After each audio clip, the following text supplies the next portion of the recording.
بسم الله الرحمن الرحيم. السلام عليكم ورحمة الله وبركاته. ضمان واحد قرنك مدحونا كحيجينك قدوميها البرتدة قدوميها البرلمانك قدوميها محكمة السرة وزير رضا حبناها برلمانك حبناها قدوميها أحزاب القرنك دبلوماسيين تيجوا وفود الدبادة لغة تمد شعبوينها ضمان مرتشرف تشوفته كان عستة وين علماء هيا دوربا. السلام عليكم ورحمة الله وبركاته. سلام كدب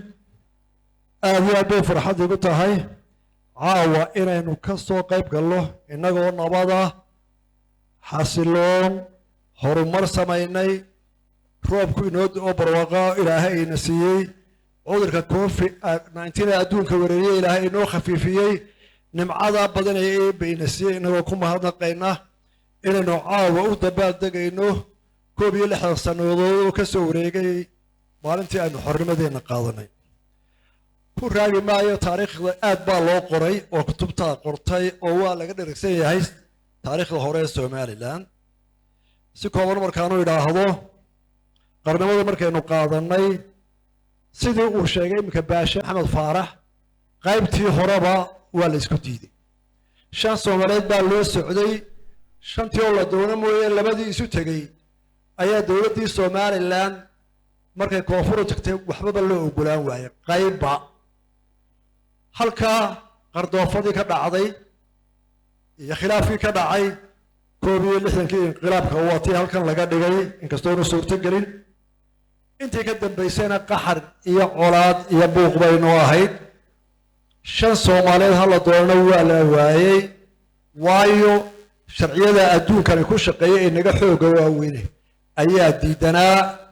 inaguna maynaan lahayn aqoon dheer oo siyaasadeed saylka habka adduunka ragga xooga leh ugu taliyo marka maynaan ku guuleysan in shantiisu yimaadaan maantana siduu sheegay senatorkii Kenya qolo waliba halkeedii bay ku nagaatay saddexdii kale labadoodii wada joogayna laba dagaal baynu galnay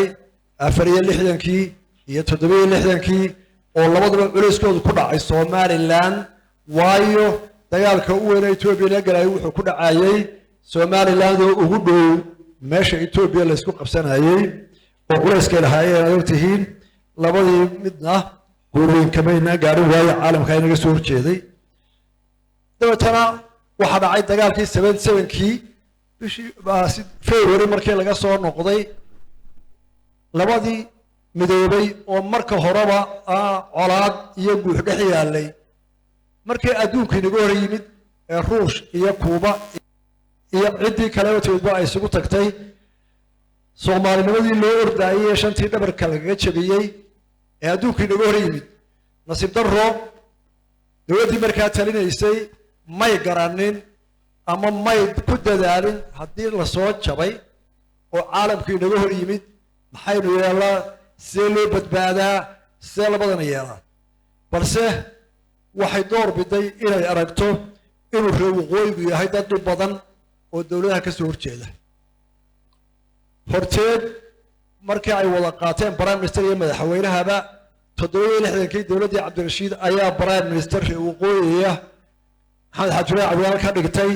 2 sano lagu inqilaabay iyadoo laga cadhaysan yahay sidee waqooyi prime minister uga noqon kara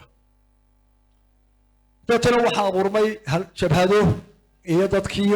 oo kala yaaca labadii dal midka ahaa Somaliland nasiib wanaag waxay soo halgantayba markii ay burburtay dawladii dhaxa ee labada dal isugu tagay 1990kii Somaliland taladeedu waxay noqotay intay soo timid inay tiraahdo inagu waxayna dhisan intaasaan ku dhaafaya taariikhda hore ee ilaa 1990kii 1990kii wixii ka dambeeyay aynu galno waxaan doonayaa caawa inaynu isu sharaxno maxay ku kala duwan yihiin Somaliland iyo Soomaaliya waxay ku kala duwan yihiin Somaliland waxay ku fadhidaa sharciyada adduunka oo dhan sharcigan adduunku maanta ku shaqeeyo ee diblomaasiyadda la yiraahdo ereygan national qaran sovereignty-ga la sheegaa wuxuu salka ku hayaa 1648 Yurub oo birta iska asashay oo 30 sano isdilaysay oo qolo iyo gobol isu idlaysay oo beriga ilaa 8 milyan 7 milyan iska dishay ayaa waxay qabteen shirka dhaa Westphalia shirkaas lagu aasaasay in la yiraahdo dawlad madax banaan inta israacdaaba inay dawlad noqdaan oo qaran noqdaan oo xuduudooda yeelata oo iyo ku heshiisa oo dastuur ka dhaxeeya samaysta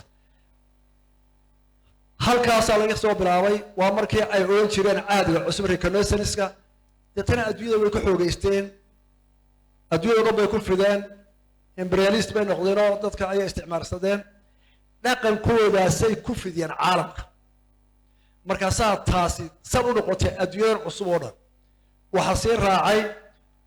1900 dagaalkii labaad koobaad iyo kii labaad dhexdoodii haddana waxay galeen iyagoo markaa adduunka ku amarku taageeray reer Yurub oo xoog weyn shirka dhaa mudaafiya oo ahaa isaguna waa maxay qaran way micneeyeen waa la akhriyi karaa inuu dal yahay inuu dhul leeyahay inuu dhulka xukumo saddex qodob ka afraad saddexaad 1648 iyo 1933 laba heshiisa Yurub samaysatay u gaarka waxaa haddana kiyaas sii akiday oo ku fadhiya salka 1945 jimciyadda quruumaha ka dhaxaysa markii la sameeyey jimciyadda quruumaha ka dhaxaysa waxa sameeyay raggii ku adkaaday dagaalkii labaad ee adduunka oo Mareykanka hormood ka yimid iyo Yurub ayaa gogol dhigiisa lahaa markaa sharciga waxay xoojiyeen labadoodii sharci dhaqankooda ahaa hore waxa la yiraahdo dadka in la ogolaado ay ka talintooda inay ogolaadaan dadka in loo ogolaado in qaran loo ogolaado determination cod iyo dadku waxa ay rabaan in isticmaalka laga daayo oo isticmaalka la baabiyo dadka xorriyadooda la siiyo waayo waxa la yiraahdaa heshiiskii Atlantic-ga Churchill oo ka baqay in iga la qabsado markuu Hitler Yurub oo la qabsaday ayaa badda u tagay madaxweynaha Mareykanka markaasuu haddana soo gurman Yurub oo la qabsanaya wuxuu ku markaa Ingiriisku wuxuu ka baxay mustacmarad Ingiriiska uu ka baxay Mareykanka oo waa loo colayo oo isaga isticmaalsan jiray oo xoog kaga baxay markaa wuxuu sharti kaga dhigay waa yahay dalka isticmaalsanaysan xoreeya oo dadka xorriyadooda ogolaada markaa saad caawinayay heshiiska Atlantic-ga ee ka soo bilaabmay iyo inta iyagu islaaf garteen ayaa jimciyadda quruumaha xaysada lagu qoray artikalada oranaya waa in dal waliba iyo dadka loo ogolaado xorriyadooda waxa afreeya oo Soomaaliland ku fadhida sharciga waa 1960 markii Afrika 22 dal ugu horeeyay ay ku kulmeen Qaahira ee ay yiraahdeen maxaynu yeelnaa isticmaalka waa ka naga kacay waxa la yiri isticmaalku Afrika wuxuu qaybiyay suuq dooro intuu maab eegay in walba gooraysa ku kala tuuray qabiil walba wuu qaybiyay dad wala isku afal wuu qaybiyay dad wala isku diirhaba wuu kala qaybiyay haddaynu maanta isugu doorana sida la isugu af iyo qorayahay Afrika dhamaan mayso marka waxay doorsadeen inay Afrika ku fadhido xuduudihii isticmaalka iyagoo dan mooday laakiin dhibaatooda dawladda qureedida waxay dawladii Somali Republic ee markaa ku midaysnayd Somaliland iyo Soomaaliya iyaga oo leh shantii Soomaaliland aanu gudoonaynaa ilaa 63 ilaa 87 dagaalka lagu jabaayeen dhibaatooyinka iyo dagaalada Soomaaliland soo gaaray markaas la gartay inuu adduunku inaga soo jeedo adduunka ayna ku qasbi karin sidoo yahay saddexdii dal ee gobolay naga maqnaana waxay ku cibro qaateen isha cali ka laalaada Soomaaliland halkii la dhigay arkeeno mid walba halkeedii bay qaadatay marka waxay ku kala duwan yihiin waa taariikhdi marka Soomaaliland afarta caalamka oo dhow ku fadhida laba maxay Soomaaliland hore ugu martay ee nabad u noqotay ee koonfur u degweyd Soomaaliland waxay ku fadhidaa xukunkeeda iyo goboladeeda iyo doorashadeeda iyo ismaamulkeedu 1966 Juun sharciga ay ku deganayd ee isticmaalka ka dhaxashay ee Afrika oo dhan ku shaqeyso ayay Soomaaliland ku fadhidaa كل Somaliland واش يدمو إنجليز كتجي كونيا سجال بقولي لحدكي شركة برعب يكي بورمه يا أحد قرامات كيبا مرول بواحد يذكر عن Somaliland أو قيبسن قبلادي وكتجي إنجلتي إنجليزكو لحدكي أو أي نبورينو وحلي وحيد دولته كلا كدم أي سمين إن أنا شرعي هاي لحدا قبل أي حدودها دول نقونيا أو واحد قبل الله قني وايدات كابتي إلى وقت ما يبقى سوري جاي لما قنياش شرعي دشينته بار واحد يكون فديان لحدنكي أو برلمان كل ذلك الوهين صدق يصدق أها أو لو نفتي ترى الله قياسي إنه تدك كرني وحلا سلقرتي وبيران وركا واحد شوي لو كل شنتي لحية كيلا لما كل شنتي هذا نكسر قاعدة تدك إنه كرني لما تشبار يبط إنه قرا إنه قياسي كدقنو صدق يصدق أها إنه كل فنا لما يبط يترى لبي استيت بيصوبحين سا برلمان كان لو قيبي وقفديا وحيارها خير كدستور كأمهم كودم هو قرية إن لغو شقيو لبضاتير سأي أسقناتو مدن ماذا إسو ميسانك كده توي كان الوقت وقار عادية اسكو فيها يمد وضب وحنقصنا الضل marka waxaas ina soo maray laakiin waxaynu bees ugu fadhinaa waxaynu nahay sharciga Afrika ma ku dhisan tahay oo inuu wada gaar ugu heshiinay oo inaan ku fadhino xuduudihii Afrikana intaas oo sharciyo ugu yihiin dalkeena aan ku qaybsano maxay ku kala duwan Soomaaliya hadaba kale inagu sodonka sanadood dib kastoo ina soo martay waxaynu ku heshiinay inaan daldis horumar iyo يسكاش وحن قصناين وكبر ونسينا بدل وحلو إنه عيدا أدق اسمه عيدا كاسو إن كل شقية وضعني إنه كل شقية أنا محاكي فيها وريجو كفرة دف بدل وأنيه وحن قصناين شقالة ضربا ودن تقول كشقية أو أنا يقول دريال كود كفكرين دل كارثة مركن لبلا هلاي وحي نور اسمي هيئته دولة أها دل كيبات دقي أمر كيبا لكلا قاتل كلا دنبين باتمد دوتنا إنه اسمينو بلوري إنه عافمات كيب بلاري نو أقول جارسينو تيدي سإنه وناجنا وإنه سعطا ويدميسا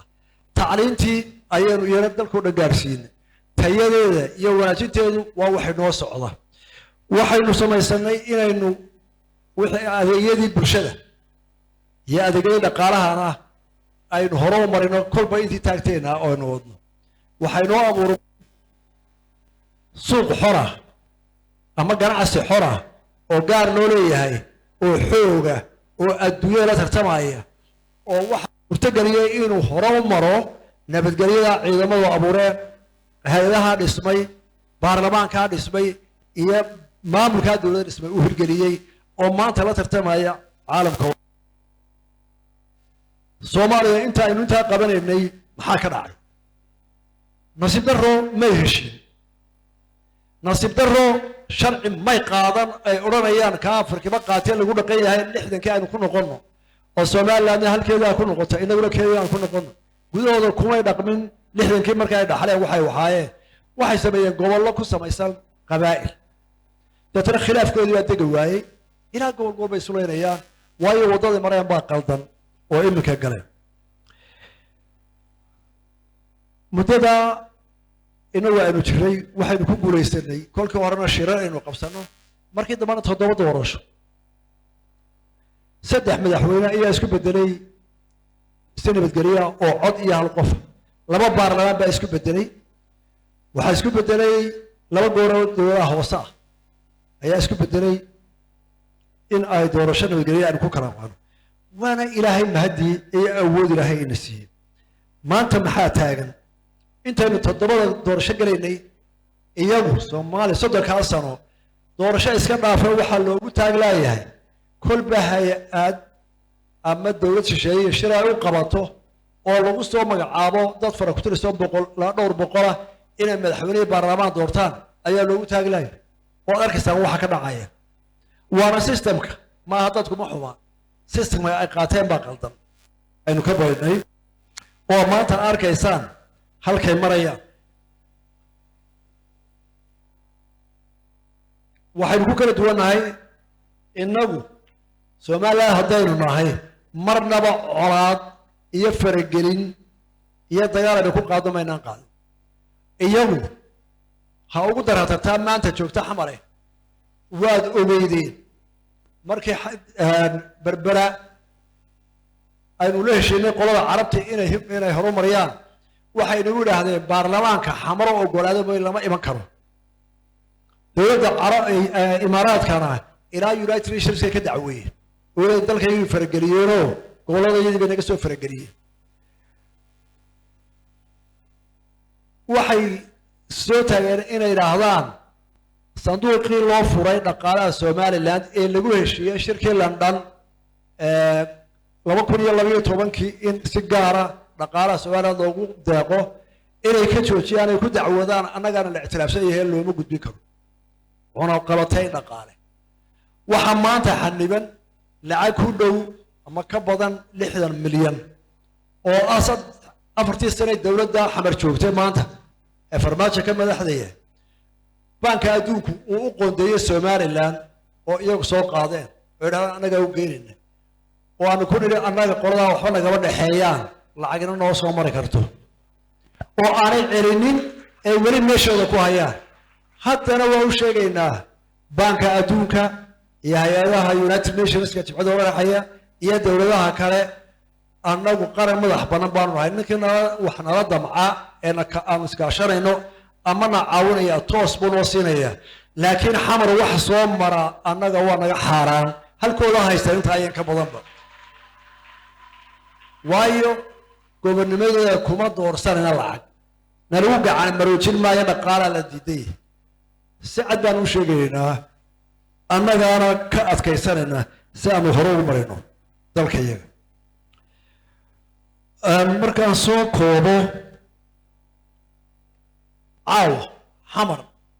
waxay leedahay waxaanu u dabaaldegaynaa gobolladii waqooyi xorriyaddooda anuu meelka dhaca ka weyn iyo gardarre intaa ka badan garan maayo in caawa xamar ay tidhaahdo annagaa xukunno oo Somaliland waa gobolladii waqooyiga oo waxaan u dabaaldegaynaa xorriyaddoodii xaggana Somaliland dagaal gudaha ah iyo mid xabada iyo mid cunaqabatayna iyo mid diblomaasiya iyo mid midyaan ku haynaya inaanay madaxa kor u qaadin haddana waanu dabaaldegayaa iyagoo gobollo ah waxay ila tahay waa gef iyo meelka dhaca ugu weyn waxaase la yaabanahay qolada Somaliland ee taa kagala qayb galaysa ee ugu sacabinaysa waxaan ku soo koobayaa wixii badnaa ee inoo qabsoomay iyo intaa kooban oo aan u sheegay da'yarta waxa inoo dhaxeeya inaga iyo Soomaaliyada la sheego in ay Somaliland maanta taagan tahay meel Ilaahay lagu mahadiyo hadday horumar tahay hadday karaamo tahay hadday ixtiraam caalamka tahay hadday gudaha nabadeeda tahay hadday doorashooyinka tahay waana nimco Ilaahay na siiyey waxaana koowma haddaane oo arrintaa aan ugu mahadnaqaynaa shacabka Somaliland meel uu joogo oo dhanba haddayna sidaa wada guushaa waynu wadaneen qof kastoo Somaliland baa qayb ku leh oo Somaliland aaminsan shalay berbera caalamka ciddii daawatayba iyo ciddii aragtayba way ku faraxday ee Somaliland dadka kale qadarin iyo karaama inagu kabantay walaalayaal dadka maskaxdooda way kala duwan tahay waxaynu ognahay 4 sano ka hor markii arrinta Axmed Siraayo uu bilaabay madaxweynihii hore Ilaahay ka abaal mariyay uu hindisaha galayay sidii looga hor yimid waxay ahayd koorimaatankii ugu weynaa oo wax lagu hadaayay iyo sida loo dhigaaday aad yaabto وحكوا ريمة سياسيين ضد شيء يقول لك هوريري وبربرة رضعيا والكبار قاضنيا وأنا سويدين ملوك عيد هرتا وضفانا أذكر كوري بعدين واحد لجارسية حزبية معارض كاركود إلى هذا أحمد سيناي هو خير وطن المحكمة لقيه قدوميه وقت قاسة كل بنا وكرة أو لما تبغى تنبيه يعني إلى هذين أي تاريخ القريسة وح إلهي المهدية إن رأيي جاء وسيراي برابع كل مية قرشيسة كشري إن ما أنت كي كسر جدي كي كراسيس كل مية فرحات يضم ما شاء الله قريب قريب والسماء لأنه يسحب كل تميسي تاريخ دارا قرطة dadka visionka dheer leh qaranka danaynaya halka uu joogo iyo cidda ay taladu kala kooban tahay meel gaaban oo ama dan gaara ama hebel waatee ku xanib ay tahay walaalayaal taariikhda kala qoraysa maanta waxaynu gaadhnay guul caalamka oo dhan uma jirto oo dimuqraadiyadda oo siyaasiya oo dhammaanteen guusha aynu wada leenahay oo adduunka oo dhan qadarin bari iyo galbeed inoogu hayo doorashadii aynu galnay ولا لا يعرف كسته هناك صومرته حزب هذا وان اسمه قبص إن بدن بان لقوم رماي إن بدن بان دولة كريحين هذان حكومة النهاية إن بدن بان لقوم قريه إلهي مهدي ونكشي وأنا قبل هذا حزب هذا معارضة ده غير كبعدين ونكشي وحم هذا لبعض سيله شعبك أنك قاتي ورا نبضكوا عنينه وركيسوا بحبوا كيني إيوه حزب هذا هي حكومة مدحوينه أريتها نحن كنا قلنا لحظة أينو كنا قلنا يشيء بكون واردي قاتي أينو كبوي سندي ما ترى ويقول سومال هذا وقدنا فحكوا سوى قبل هل كان واحد دوري إن كسر وين وما هذا نقاه حل بعضي كبوي استي دور الشدي هو أنجوشة ما تصوب حين بريتر ويصوب حيوان كاي القرن وما يخسرين وحنحصيا إن الآن وحما هاي أي سومال لأن هالكا كتالا دليل إن المجتمعين قيب كمدا بقول كيف كنت كمدا مجتمعين أنا كسب بحد ورشدي قرياشة أو دمرك أو نصدت كنا وانا فرحنا نقول تعالى إن قرن كنا نصنا من السوق بحكروايو وهوش دلك إن الله وانا لما أسكحه ويسوق وادن هواكي ترتمي وانا كوب بغادين يا ماري كوني يتوانا ما تشوفه قبلنا وقوس الرئيسة استيادي أفرتن عد بكويد استيادي أفرتن بكورة يعني كقاعد استيادي أفرتن بربرة قبل كشر عامد كبير مير وانا كسم بيتشوجا وبريتنا كقريب قال كران وحكوا إنه شرف وان كفر أحسن هاي إن الجوار كمدة حبلو يكون صوب حي ولا هديجانك لو دورتي مير دجنو وأي ما تعينه هاينو قبل لبعض الصوماليلاند ما يرتبط بصوب حلو تحصلوا إنه يقول وقت جاينا هيا وحكوا قبل يا صوماليلاند هل كاي شوكتو قال يرو سو كريسة وقت عليه إن أي كسي هرقاد كرام أو هو إن أجعل يدركوده وحركوا المري كرام دل شعير نفورد مدنينو دلكوا استحقره ومدلو كلا ولالكي هاي إياه أو وحول بالله مريض سدير قرن كنا ورثنا وأينو قفلاتين سوق رسيلونا طلبات قفل الصومالي لاند ودريروا وإنه يشاقب كالصومالي لاند وحي وحد ما يسومالي أفيدنا كربتي ولي ما دو كغورتها كي أف صومالي يحكوا لي وإن فلغي عليا كي جعل لي بعدنا وإن جعل لي عليا أنا نقول الصومالي لاند ما عدو سوا هرتها طار اللي يرى فريا رجل يدور با وحبسوا قبل يا هو سومالنا وحرم هذا يا ضمان مرتشرفت إنه قتل ذلك كله يدي بالماسين تكسر قريب قلي هذه أدباركم هذا يا دمانتين والسلام عليكم ورحمة الله وبركاته.